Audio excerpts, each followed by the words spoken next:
5 ব্যক্তিৰ ৰোজা আল্লাহ তাআলাই কবুল নকৰে তেওঁলোকে গোটেই দিন ভোক আৰু পিয়াহত কষ্ট কৰিলে এই ৰোজাৰ কোনো সওয়াব তেওঁলোকে নাপায় গোটেই দিন কষ্ট কৰি ৰোজা ৰাখিছে ৰাতি ৰাতি তাৰাবিৰ নামাজ পঢ়িছে এই ৰোজা এই তাৰাবিৰ নামাজৰ কোনো সওয়াব তেওঁলোকে নাপায় এক নম্বৰত মনত ৰাখিব যি ব্যক্তি হাৰাম খাদ্যৰ দ্বাৰা সেহৰি আৰু ইফতাৰ কৰিছে আমি যি সেহৰি খাইছো আমি ইফতাৰ কৰিছো এই ৰিজিক হালাল হ'ব লাগিব নিজৰ উপাৰ্জনৰ হ'ব লাগিব নিজৰ মেহনতৰ হ'ব লাগিব কোনো হুতৰ পইচাৰ হ'ব নোৱাৰিব ঘুষৰ পইচাৰ হ'ব নোৱাৰিব কোনো এতিমৰ মাল কাঢ়ি আনা হ'ব নোৱাৰিব কাৰোবাক ধোকা দি ফ্ৰড কৰি আনা মাল হ'ব নোৱাৰিব হাৰাম খাদ্যৰ দ্বাৰা যদি আমি সেহৰি আৰু ইফতাৰ কৰিছো এই ৰোজা আমাৰ কবুল নহয় আমি যেতিয়া সেহৰি খাই আমি যেতিয়া ৰোজা নিয়ত কৰো نويت أن أصوم غدا من شهر رمضان المبارك فرض لك يا الله فتقبل مني إنك أنت السميع العليم فتقبل يا الله তুমি কবুল কৰা মোৰ ৰোজা তুমি কবুল কৰা বুলি যে আমি কওঁ আল্লাহ তাআলা কবুল কেনেকৈ কৰিব যদি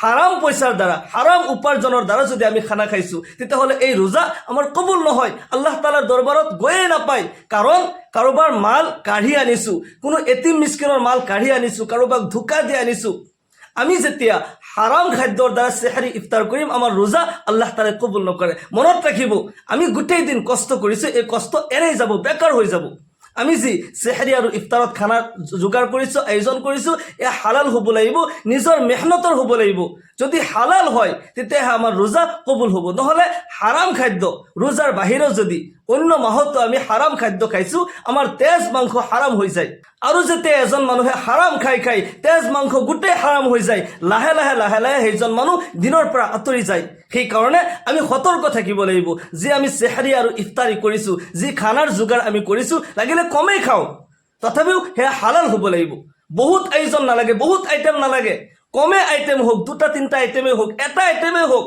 কিন্তু হালাল হ'ব লাগিব যদি হালাল হয় তেতিয়াহে আমাৰ এই হালাল খাই যিখিনি ইবাদত কৰিছো আমি ৰোজা ৰাখিছো তাৰাবি নামাজ পঢ়িছো আল্লাহ তাআলা কবুল কৰিব ইয়াৰ প্ৰতিদান আমাক দিব হাদিস শরীফত আইছে মান সামা রমাদানা ঈমানান ওয়া ইহতিসাবান গুফিরা লাহু মা তাকদ্দামা মিন যামবিহি আল্লাহু আকবার যি ব্যক্তি ঈমান আৰু ইয়াকিনৰ সৈতে মাহে ৰমজানৰ দিনত ৰোজা ৰাখিলে আল্লাহ তাআলা তাৰ জীৱনৰ সকলো গুনাহ কাটা মাফ কৰি দিব সুবহানাল্লাহ কিন্তু যদি আমি সেহৰি খাওতে হাৰাম খাদ্য খাইছো কাৰোবাৰ পৰা মাৰি আনা পইচা হয় বা চুৰ কৰি আনা পইচা হয় ডকাইতি কৰি আনা পইচা হয় ফ্ৰড কৰি আনা পইচা হয় কোনো এতিম মিসকিনক ঠগি আনিছো কোনো দুখিয়াক আমি ঠগি আনিছো আৰু হে হাৰাম খাদ্যৰ দ্বাৰা যদি আমি ৰোজা ৰাখিছো আৰু আল্লাহ তাআলা কৈছে ফাতাকাব্বাল মিন্নি আল্লাহ কবুল কৰা কেনেকৈ কবুল কৰিব এই ৰোজাৰ প্ৰতিদান আমি কত পাম যে আমাৰ জীৱনৰ গুনাহবোৰ যি ৰোজা ৰাখাৰ কাৰণে গুনাহবোৰ মাফ হৈ গল হয় কিন্তু হাৰাম খাদ্যৰ কাৰণে আমাৰ ৰোজাই কবুল নহল গুনাহ কেনেকৈ মাফ হ'ব এক নম্বৰত মনত ৰাখিব যি ব্যক্তি হাৰাম খাদ্যৰ দ্বাৰা সেহৰি আৰু ইফতাৰ কৰিছে সেই ব্যক্তিৰ ৰোজা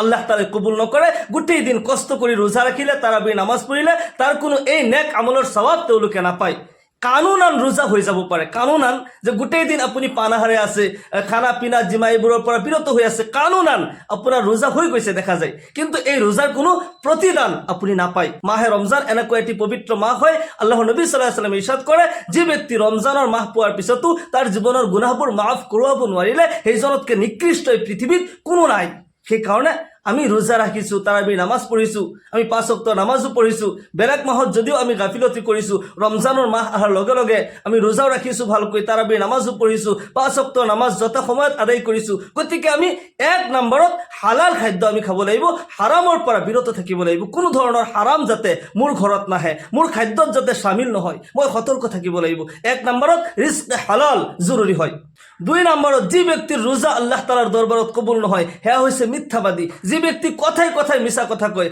আৰু মিথ্যাকে তাৰ জীৱনৰ আটাইতকৈ ডাঙৰ হাতিয়াৰ বনাই লৈছে মনত ৰাখিব মিছা ইমানেই ভয়ানক পাপ হয় সকলো পাপৰ মাক আল কিজবু উম্মুল মাআসি মিছা হৈছে সকলো পাপ কামৰ মাক এজন মানুহে যেতিয়া সদায় মিছা কথা কৈ থাকে তাৰ কোনো নেক আমল আল্লাহ তাআলাৰ দৰবাৰত কবুল নহয় আল্লাহৰ ৰাসূল সাল্লাল্লাহু আলাইহি ওয়াসাল্লাম ইৰশাদ কৰে عليكم بالصدق فإن الصدق يهدي إلى البر وإن البر يهدي إلى الجنة وما يزال الرجل يصدق ويتحرى الصدق حتى يكتب عند الله صديقا الله أكبر الله নবী সাল্লাল্লাহু আলাইহি ওয়াসাল্লাম ইরশাদ কৰে তোমালোকে সত্যক লাজিম ভাবে লৈ লোৱা সত্যক জীৱনৰ পোছাক বনাই লোৱা লিবাস বনাই লোৱা আৰু সত্যই তোমাক পুণ্যৰ ফালে লৈ যাব নেক ৰাস্তাৰ ফালে লৈ যাব আৰু পুণ্যই তোমাক জান্নাতৰ ফালে লৈ যাব আৰু এজন মানুহে যেতিয়া সদায় সত্য কথা কয়, সত্যৰ ওপৰত প্ৰতিষ্ঠিত হৈ থাকে, সেইজন ব্যক্তিৰ নাম আল্লাহ তাআলাৰ লিষ্টত সত্যবাদী বুলি লিখি দিয়া হয়, সিদ্দিক বুলি লিখি দিয়া হয়। ওয়া ইয়াকুমুল কিযব, আল্লাহৰ নবী সাল্লাল্লাহু আলাইহি ওয়াসাল্লাম ইৰশাদ কৰে, তোমালোকে মিথ্যাৰ পৰা বাচি যোৱা, মিথ্যাৰ পৰা পৰহেজ কৰা,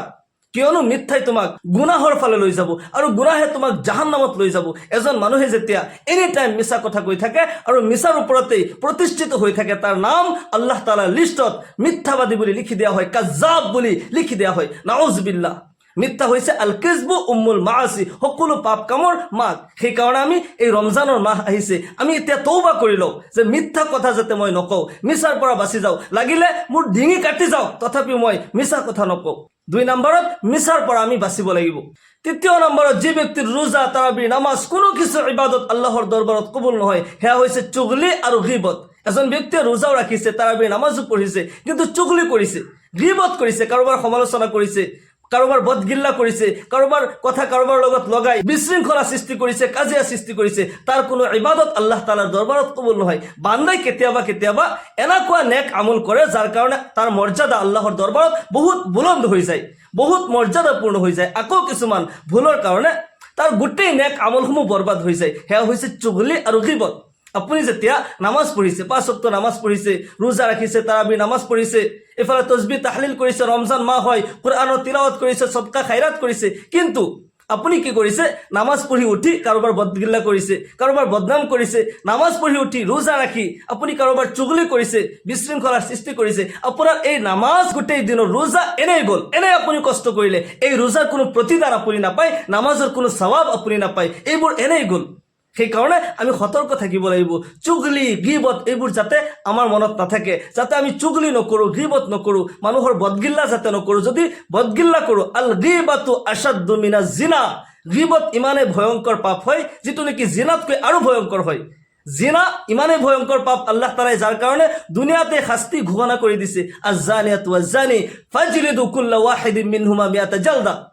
জিনাকাৰী যিসকলে জিনা কৰিছে তেওঁলোকক কঁকাললৈকে পুতি ৰাইজৰ আগত পাথৰ মাৰি মাৰি হত্যা কৰি দিয়া। নাউজুবিল্লাহ। আৰু জিনাকাৰীৰ কাৰণে পৰকালত ভয়ংকৰ শাস্তি আছে, জাহান্নামৰ শাস্তি আছে। নাউজুবিল্লাহ। জিনা ইমানেই ভয়ংকৰ পাপ হয় আৰু গীবত জিনাতকৈ আৰু ভয়ংকৰ হয়। আল গীবাতু আশাদ্দু মিনাজ জিনা, জিনাতকৈ আৰু সখ্ত গুনাহ হয়। সেইকাৰণে আমি ৰোজা ৰাখিছোঁ, তাৰাবি নামাজ পঢ়িছোঁ, যাতে আমি কাৰোবাৰ বদগিল্লা নকৰোঁ, কাৰোবাৰ বদনাম যাতে নকৰোঁ, কাৰোবাৰ চুগলি যাতে নকৰোঁ, মানুহৰ লগত যাতে কথা লগাই লগাই অশান্তিৰ সৃষ্টি নকৰোঁ। তেতিয়াহ'লে আমাৰ গোটেই মাহৰ ৰোজা বৰবাদ হৈ যাব, তাৰাবি নামাজ বৰবাদ হৈ যাব, সদকা খাইৰাত জাকাত সকলো কিছু ইবাদত বৰবাদ হৈ যাব। গতিকে আমি সতৰ্ক হ'ব লাগিব, এনেকুৱা গুনাহ যাতে আমি কোনেও নকৰোঁ। 4 নম্বৰত যি ব্যক্তিৰ ৰোজা, তাৰাবি নামাজ বৰবাদ হৈ যায়, কোনো কিছু ইবাদত আল্লাহৰ দৰবাৰত কবুল নহয়, সেয়া হৈছে মুশৰিক। যি ব্যক্তি নেকি আল্লাহৰ লগত অন্য কাৰোবাক অংশীদাৰ কৰে, শিৰিক কৰে।